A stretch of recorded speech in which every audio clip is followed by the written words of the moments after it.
ఆంధ్రప్రదేశ్ ప్రజలు కష్టజీవులు దేశమంతా తమ ఖ్యాతిని విస్తరించడంతో పాటు ఐటీ పరిజ్ఞానంతో విదేశాల్లోనూ సత్తా చాటుతున్నారని తెలంగాణ గవర్నర్ జిష్ణుదేవ్ వర్మ కొనియాడారు.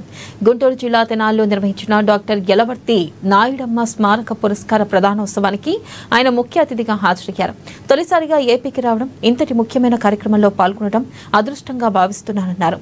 తాను త్రిపుర ఆర్థిక మంత్రిగా బడ్జెట్ను తొలిసారిగా ప్రవేశపెట్టడంలో విజయవంతం అవడానికి అప్పట్లో పనిచేసిన నాగరాజు మధ్యరాల ముఖ్య కారణమని, ఆయనకు ఈ పురస్కారం ఇవ్వడం సముచితమని తెలిపారు. ఇక ఈ పురస్కారానికి ఎంపిక కావడం భావోద్వేగానికి గురిచేసిందని పురస్కార గ్రహీత నాగరాజు మధ్యరాల తెలిపారు.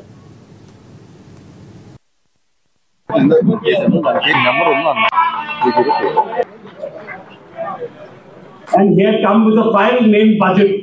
And I was a new minister. I didn't even know how to count the zeros. And at that time, we sat for many hours together to make a budget. That was my first budget in my life. And I had told him at that time, if you remember, that I was a little nervous.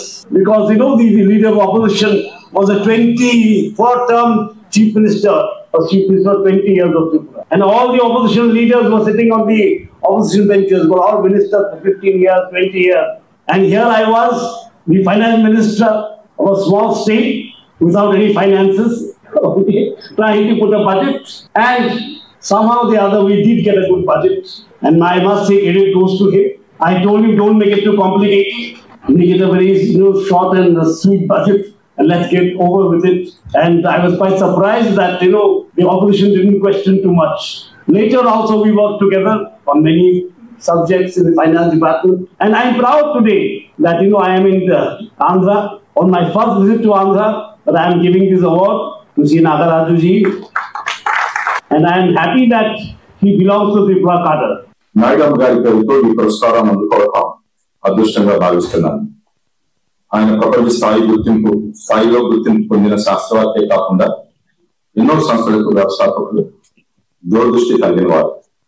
భారతదేశం అధిగతను సందిగ్ధ దశలో ఆయన తన పరిశోధనల ద్వారా science యొక్క ప్రయోజనాలు ఇండస్ట్రీకి మాత్రమే కాకుండా సమాజానికి కూడా ఉపయోగపడేలా పనిచేశారు. ఆయన అసలు గొప్పతనం సైన్స్ ని గ్రామాలు, వ్యవసాయ రంగం, చిన్న ఉద్యోగుల దాకా తీసుకువెళ్ళడం. ఆయన జ్ఞాపకార్థం ఈ పురస్కారాన్ని అందుకోవడం ద్వారా సైన్స్ సామాన్యులు పట్టాల్సిన అవసరాన్ని మళ్ళీ మనం అందరం గుర్తు చేసుకుంటున్నాం. ఈ పురస్కారం అందుకున్న గత విశిష్ట వ్యక్తుల సరసన నాకు చోటు దక్కడం ఎంతో గర్వించదగ్గ విషయం. వారు వివిధ రంగాల్లో దేశంలో చాలా కృషి చేశారు. అలాగే నాయుడమ్మ ఫౌండేషన్ తన విలువలను, సేవా తత్పరత